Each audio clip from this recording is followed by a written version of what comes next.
La Contrarreforma fue la respuesta católica a la rebelión protestante iniciada por Martín Lutero en 1517, que propició la ruptura de la unidad religiosa en el viejo continente.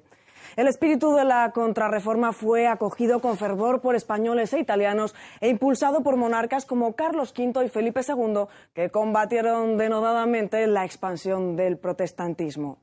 El 13 de diciembre de 1545, el Papa Paulo III convocaba el Concilio de Trento, el más largo de la historia, salpicado por diversas interrupciones que concluiría 18 años después de su inicio. Quizá fue el acontecimiento cenital de aquella Contrarreforma, que sin embargo no fue tanto un movimiento de reacción frente al protestantismo como una renovación y purificación de la propia Iglesia, que encontraría en místicos y reformadores como San Juan de la Cruz, Santa Teresa de Jesús o San Ignacio de Loyola a sus más esforzados paladines. El espíritu de la Contrarreforma, impulsado por papas como Pío V, Gregorio XIII o Sixto V, propiciaría una segunda edad dorada de la cristiandad, que en España hallaría intérpretes tan excelsos como el Greco o Calderón de la Barca, solo por citar dos de los nombres de, entre otros muchos, que elevaron el arte y la literatura a cimas de expresión nunca antes alcanzadas. Sin embargo, la historiografía de filiación protestante y más tarde marxista logró que la Contrarreforma quedase identificada en el imaginario colectivo como sinónimo de oscurantismo y cerrazón religiosa. José Ignacio Ruiz tratará hoy de desenmascarar estos tópicos ante los espectadores de Lágrimas en la lluvia. José Ignacio, efectivamente, la Contrarreforma se ha logrado imponer la idea, ¿no?, de que fue una época de retroceso cultural, de oscurantismo religioso, y ciertamente fue algo muy distinto, ¿no? Efectivamente. Yo creo que está planteado en la propia presentación que se ha hecho del tema. Contrarreforma tiene una connotación absolutamente reactiva, ¿no? Hoy la historiografía, o mejor dicho, cualquier manual que se utilice de historia, se encuentra uno con el concepto de contrarreforma por todos lados, ¿no? Yo creo que ahora hay una corriente historiográfica que trata de buscar, evidentemente, la verdad, que ya no es tan militante y que no sirve pues intereses concretos o específicos. Por ser un poco más preciso, la historiografía de corte marxista ha hecho una interpretación de la historia que ha tenido muchísima fortuna historiográfica, mediante la cual la reforma protestante se refieren, tiene como la tesis, como planteada como tesis, tiene como antítesis la Contrarreforma, y de ese conflicto, de esa antítesis, nace el absolutismo como forma política que es capaz de resolver las tensiones políticas que se daban. Esto es una visión evidentemente muy dialéctica, marxiana, muy estructuralista, que da mucha satisfacción al que busca conocer un poco. Pues esto tiene una lógica, ¿no? Sin embargo, cuando uno va a la realidad histórica e intenta estudiar la realidad histórica, se encuentra que los fenómenos son bien distintos. La reforma es una reforma católica. Bueno, la reforma es de la cristiandad. El universo que entonces del que se hablaba era la Universitas Cristiana, y la Universitas Cristiana salía de una crisis profundísima, la crisis de la Baja Edad Media, aquella que trajo una mortandad tremenda como consecuencia de la peste negra, que desestructuró todo un sistema social y económico, que puso en cuestión el mundo, que provocó movimientos milenaristas, movimientos mesiánicos, que se pensaba que estaba muy cerca la segunda avenida, y la desaparición del mundo, y por tanto, bueno, pues planteaba una visión, se originó una idea nueva del mundo, que naturalmente enseguida se empezó a fraguar con la recepción del derecho romano de una manera más asentada. El descubrimiento del Nuevo Mundo planteó una nueva visión del mundo, una cosmovisión completamente distinta, es decir, el movimiento que se conoce como el Renacimiento, incluso el humanismo, el protagonismo del hombre en el mundo y en la sociedad, como eje, diríamos, del mundo. Claro, después de aquella catarsis tan enorme, la propia Iglesia, porque la Iglesia era la sociedad de creyentes, que entonces eran todos, pero aquella Eclesia era una Eclesia que estaba con un desbarajuste muy grande. Existía, los curas no cumplían realmente los preceptos, los obispos tampoco el nepotismo había triunfado y por tanto todo estaba un poco en cuestión, y se propuso la idea de una reforma eclesiástica. Una catarsis, por tanto, que inicia un movimiento de reforma. Y una reforma que es dentro de la cristiandad latina. Como consecuencia de aquella reforma que se inicia, aparece un movimiento de capitaneado, encabezado por un monje agustino, Lutero. Ya habían habido otros movimientos, y anteriormente y en el siglo XIV ya habían habido movimientos heréticos, evidentemente, que habían intentado romper la unidad de la cristiandad, pero este movimiento que origina el monje agustino, Martín Lutero, es tomado inmediatamente por los poderes laicos, o es tenido en cuenta por parte de los poderes laicos, y lo toma también el poder político, el poder laico como movimiento político también. Esto es importante. A partir de aquí se origina, estamos en pleno proceso reformador, en pleno proceso de reforma de la cristiandad, en el que se insertan muchos movimientos y muchas actividades y muchas acciones. La creación de la Universidad de Alcalá, por ejemplo, la Universidad Cisneriana, es producto de un proceso de reforma en el que está empeñado el cardenal Cisneros y en el que quiere, naturalmente, no solamente hace una fundación universitaria, sino lo que pretende es crear un centro de estudios donde se profundice en el conocimiento de la verdad, en el estudio, naturalmente, de una Biblia que busque los orígenes de la verdad, porque, en fin, la Vulgata, las distintas traducciones, el tiempo había hecho que se dijeran cosas que no necesariamente tenían que ser con lo que realmente fue, y se trataba de ir a los orígenes a buscar la verdad. Por lo tanto, el movimiento de la reforma de la Iglesia y de la sociedad en su conjunto, podemos decir, era un movimiento reformador que en ningún momento respondía a parámetros o a pautas de reforma y contrarreforma protestante. O sea, digamos que el proceso de purificación de la Iglesia, ¿no?, consciente de los excesos o de los errores, se había iniciado antes, digámoslo así, y de alguna manera Martín Lutero lo que hace es, de alguna manera, sumarse a ese movimiento, pero aprovechando, digamos, para deslizar tesis heréticas. Martín Lutero es un producto de ese movimiento reformador y de esa situación de crisis. Si me permite, ha hecho una cosa muy interesante, que es la conexión del luteranismo con la política. Sí, claro. Porque es que Lutero dice dos cosas. Una muy simpática y muy progre, que es la del libre examen. Aquí cada uno va a interpretar las escrituras como quiera. El libre examen. Claro, esto... Sí, va a ser juez también de sus pecados. Claro, dice, pero claro, esto cuando lo oyen los campesinos alemanes dicen, ¿cómo ha dicho usted? O sea, que no hay autoridad en este mundo que a mí me diga lo que yo tengo que hacer en materia de religión. Mucho menos va a haber quien me diga qué es lo que yo tengo que hacer en materia política. Y esa es la Revolución Campesina de 1525. Y ahora viene la segunda cosa que dijo Lutero, que ya no es ni tan simpática ni tan progre. Dice, cuidado, el libre examen es patrimonio del príncipe. Dice, y en cuanto a los campesinos, exterminarlos como a perros. Y en ese momento surge el Estado confesional. Es decir, porque Lutero, para hacer la reforma, necesita la ayuda de los príncipes alemanes. ¿Qué hacen los príncipes católicos? Ver el chollo del Estado confesional. Lo que pasa es que no se separan de Roma, pero el inventor del Estado confesional moderno es Lutero.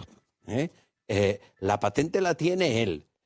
Algo que la historiografía marxista le da la vuelta y le presenta como paladín de la libertad. Dice, no, los príncipes alemanes no fueron paladines de la libertad, sino que exterminaron la revolución campesina de los alemanes. Hombre, no solamente la revolución campesina de los alemanes de 1525 que has dicho, la de los caballeros también, de von Hutten, pero sobre todo yo creo que lo que tiene más calado... Lutero con mucho cariño con el exterminarles como a perros. Sí.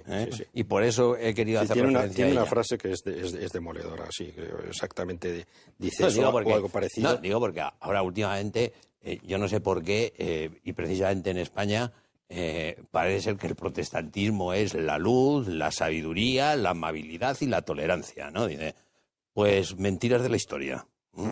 No, es que precisamente, hablando más de la contrarreforma, a mí uno de los aspectos más importantes que se van a originar aquí es lo que se ha planteado ya y que está muy bien tratado últimamente, ¿no?, como es la gran ruptura de la cristiandad que tiene lugar a consecuencia de esto. no es tanto el problema de una reforma y una reacción de contrarreforma, cuanto lo que se plantea es la vía de un entendimiento desde unas bases culturales que rompe con la tradición, que hasta entonces había venido vertebrando, que había venido anudando todo el entendimiento del mundo y del hombre en ese momento. Y en que Lutero pasa nada menos que por negar el fundamento de la propia Iglesia, es decir, la Iglesia instituida tal y como procedía de los primeros tiempos de la Iglesia, encabezada por el Papa y por los obispos, jerárquicamente estructurada y con una jurisdicción y una autoridad, por él es considerada como una criatura luciferina, ¿no? Es decir, que en él hay un rechazo como una realidad satánica de la propia Iglesia, ¿no? Y una, por lo tanto, reconsideración individualista, radical, atomizadora de la comunidad cristiana.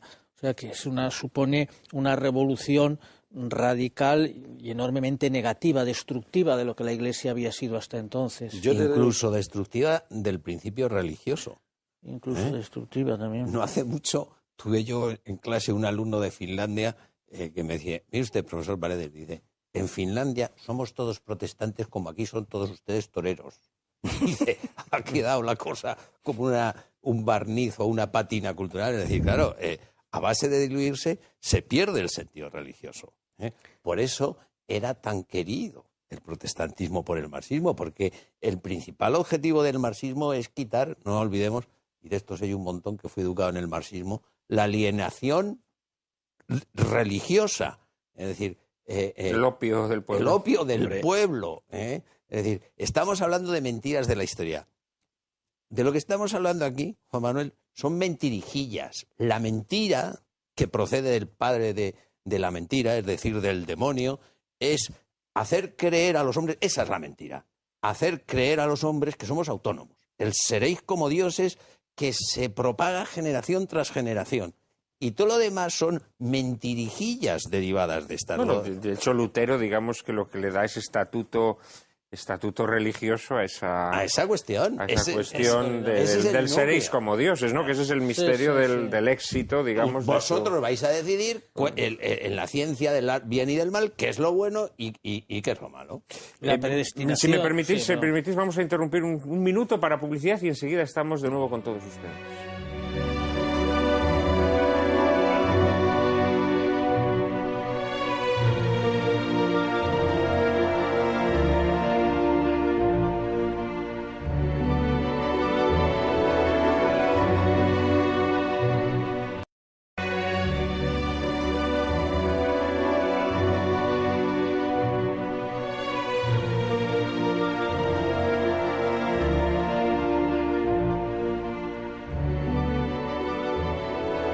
Muy buenas tardes otra vez. Estamos hoy aquí en Lágrimas en la Lluvia tratando de desenmascarar algunas de las mentiras más flagrantes de la historia.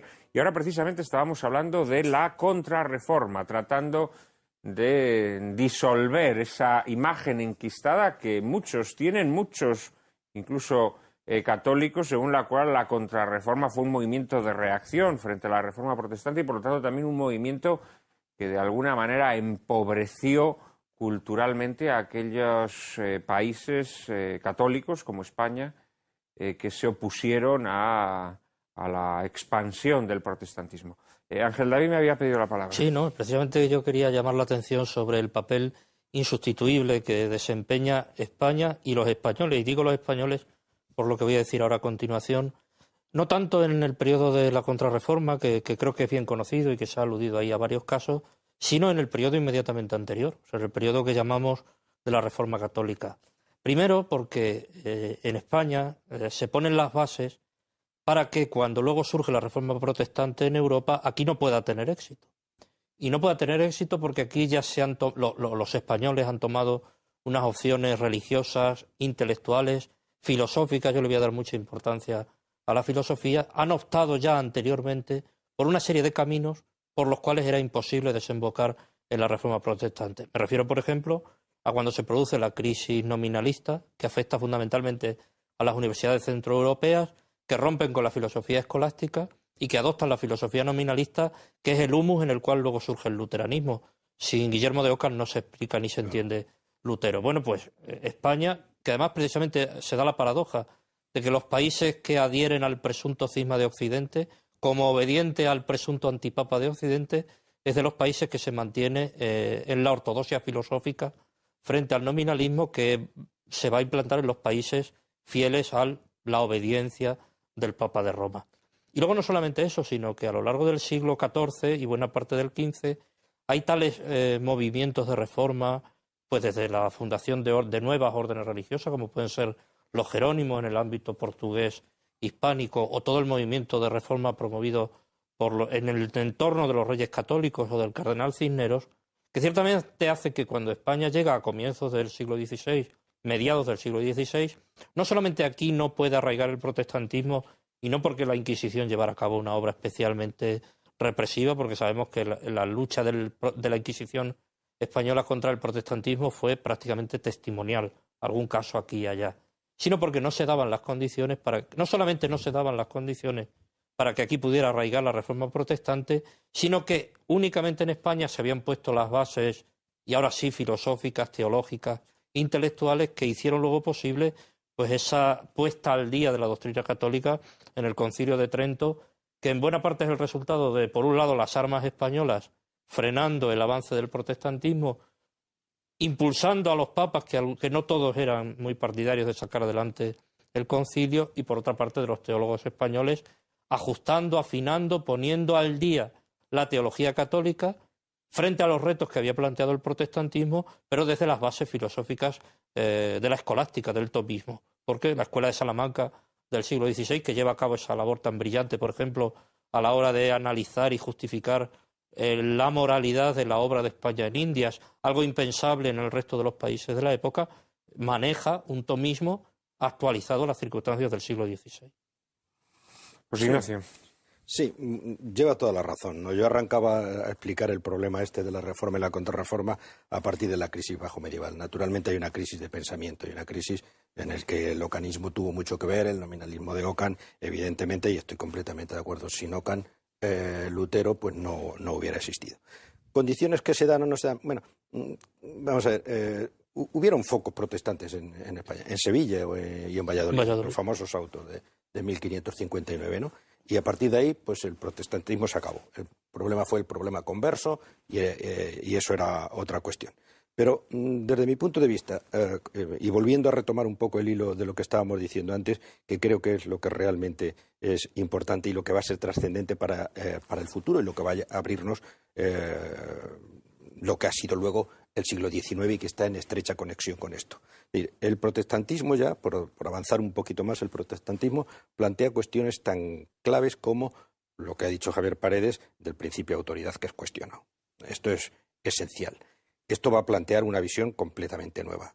Evidentemente la autoridad había surgido desde un punto de vista histórico por una necesidad. Las comunidades primitivas de cristianos, pues como ocurre con cualquier comunidad, siempre algunos se creen puros y se tiene que elevar una autoridad por encima que diga lo que es bueno y lo que no es bueno, o lo que es canónico o lo que no es canónico, porque si no cada uno tiende a constituir su comunidad, ¿no?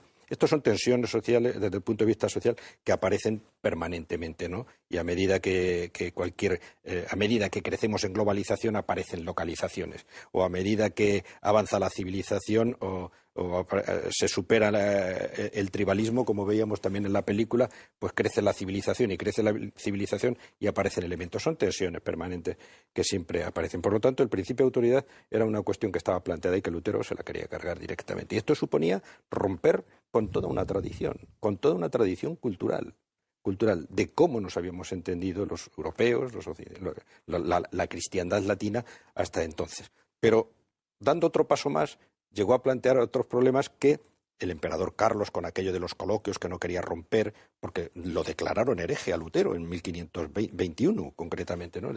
Declaró el Papa hereje, pero a ver quién le ponía el cascabel al gato dentro de la estructura política del Sacro Imperio, porque hay que saber que Lutero aparece dentro del Sacro Imperio, ¿no? Y muy vinculado al duque de Sajonia y por tanto protegido del duque de Sajonia. Pero él también plantea el principio de la libertad, que hoy es tan caro para nosotros. Un principio de la libertad de ahora, pero el concepto de libertad, como todos los conceptos en la historia, van cambiando, pero aquel concepto de libertad que va muy asociada al individuo y al individualismo sí lo plantea Lutero, y esto también supone una ruptura con el principio de universalidad cristiana, es decir, el entendimiento de que una comunidad se salva en tanto que comunidad. La salvación de un individuo particular no es tan importante, lo que es importante y trascendente es salvar la comunidad. Y Lutero plantea, yo, como lo que a mí me atormenta, que era un hombre atormentado, sensible, en fin un hombre peculiar, digamos, ¿no? Le atormentaba en su conciencia la salvación de su alma. O sea, él lo hacía un poco en conciencia, que el marasmo que tuvo que tener en su cabeza, el que tuvo y el que llegó a tener después cuando empezó a desarrollar toda su línea teológica, fue de mucho cuidado. Pero planteó la vía de la libertad, es decir, déjenme usted a mí, que es mi libertad de conciencia, eso que hoy todos decimos. Tanto, ¿no? Hay tantos elementos que están en nuestro presente. La libertad asociada a la individualidad, y la individualidad, por lo tanto, aparece como elemento antitético del principio de universalidad. Y, por tanto, el universalismo se fracciona. Cuando esto se reinterpreta políticamente, ese individualismo desde el punto de vista político es el germen de lo que yo en lo que estoy trabajando ahora llamo el protonacionalismo. Es el germen de lo que luego será la Europa de las Naciones después de Westfalia. El germen, el embrión de la Europa de las Naciones que se cuece en la paz de Westfalia y que luego llega al siglo XIX. Por lo tanto, abre todo un universo, no solamente cultural, político, sino también cultural, en el que una vía de toda la tradición de la cristiandad latina se va a extinguir en dos mitades. En la vía naturalmente luterana, que yo creo que en el mundo actual es la que ha triunfado, ¿no? Y la otra vía, que es la que ha ido un poco al rebufo. Naturalmente, Max Weber explicaba el origen del capitalismo también por esta situación. La libertad de factores estaría explicada dentro del individualismo y la libertad, etcétera, etcétera, de lo que planteaba Lutero. El problema es que Lutero destruye los conceptos, el significado de los conceptos tal y como los ha tenido en la tradición occidental, no digo ya católica, no digo ya cristiana, sino digo incluso desde la filosofía griega hasta nuestros días. Porque si es verdad que habla de libertad, Lutero habla de libertad, pero también habla de fe, y sin embargo distorsiona completamente el concepto de fe, como distorsiona completamente el de libertad. De hecho, al final el lema de Lutero es de servo arbitrio. O sea, al final los protestantes, afirmando esa libertad entendida individualista, acaban negando el libre albedrío. Claro, y sin embargo, ¿quiénes sostienen el verdadero libre albedrío? Erasmo primero y la escuela, los tomistas españoles, ¿no? Que no hacen otra cosa que, como decíamos antes, adaptar, actualizar los conceptos clásicos, tanto filosóficos como medievales, a una realidad nueva, ¿no? Cosa en la cual Lutero es corrosivo, y por eso yo estoy convencido de que Lutero es irrecuperable por mucha sensibilidad religiosa que presente, ¿no? Precisamente el servo arbitrio lo escribe Lutero en contestación al libre arbitrio de Erasmo. Sí. Es decir, es la reacción contraria. O sea, es la destrucción de la verdadera libertad. No, una anécdota. El catecismo que se enseña a los niños durante siglos, que surge después de Lutero, tenía una primera pregunta que no era precisamente ¿quién es Dios?, sino que decía así: decid, niños, ¿cómo os llamáis? Y contestaba Pedro, Juan, María, etcétera. Es decir, que es el valor incalculable de la persona con la misma naturaleza que las otras personas. Es decir, el libre arbitrio frente al servo arbitrio. Es decir, oiga, que es que al final usted, por afirmar la libertad de conciencia, es decir, por afirmar que usted es capaz de decidir lo que está bien y lo que está mal, se ha cargado la libertad de las conciencias. O sea, la libertad. O sea, es decir, porque al final, ¿qué es lo que le va a pasar a Lutero? Dice, claro, como aquí no hay manera de entendernos, como decía el otro, no se os puede dejar solos, ¿no? Dice, como no hay manera de entendernos cada uno diciendo las cosas, aquí tiene que haber alguien con el palo duro. No, y no solamente eso, claro. Hay una cosa más grave. La libertad mía de conciencia lo que está haciendo es dinamitando el sentido de comunidad, claro, y de comunidad de salvación. Porque entonces yo a lo mío, es lo que hoy entendemos como yo voy a mi bola, o a mí lo mío. No, y el resto, tú no importas, es que es la comunidad lo que pones en cuestión, lo que está en cuestión.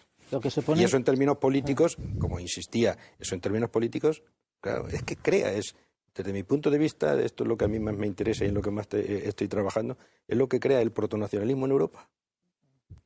Esa destrucción, porque claro, lo que pasa con el protestantismo es que, y lo dices muy bien, va a destruir la idea de una comunidad basada en una creencia religiosa compartida, en el derecho natural y en una sociabilidad querida por Dios, puesto que el hecho religioso y la filosofía de la aneja se disgrega del ámbito colectivo para ubicarse en el fondo de las conciencias, surgirán planteamientos en la línea que tú muy bien has señalado, luterana, que tenderán a la larga al totalitarismo, en el fondo al espíritu rusoniano. Rousseau era un protestante, ¿no? Y la idea de la constitución volitiva, pero laica, de una sociedad que se construye ya sin estar basada en ninguna creencia religiosa ni en los principios de moral, teológica y natural que subyacían en la concepción de tradición cristiana, ¿no? Y tenderá, por lo tanto, inevitablemente hacia formulaciones estatistas y totalitarias. Pero fijaos qué interesante, perdón, brevemente ya, porque tenemos que precisamente Lutero, a una de las fuentes que va es a San Pablo, y va a la epístola de los romanos, precisamente, a la carta de los romanos.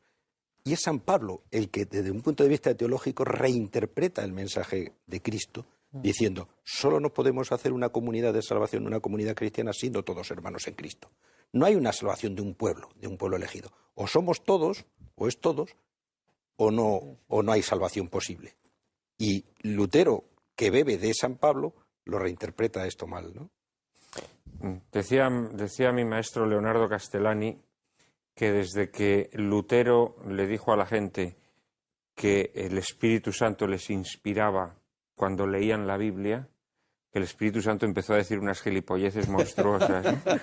Él decía macanas, ¿no? Macanas, como buen argentino.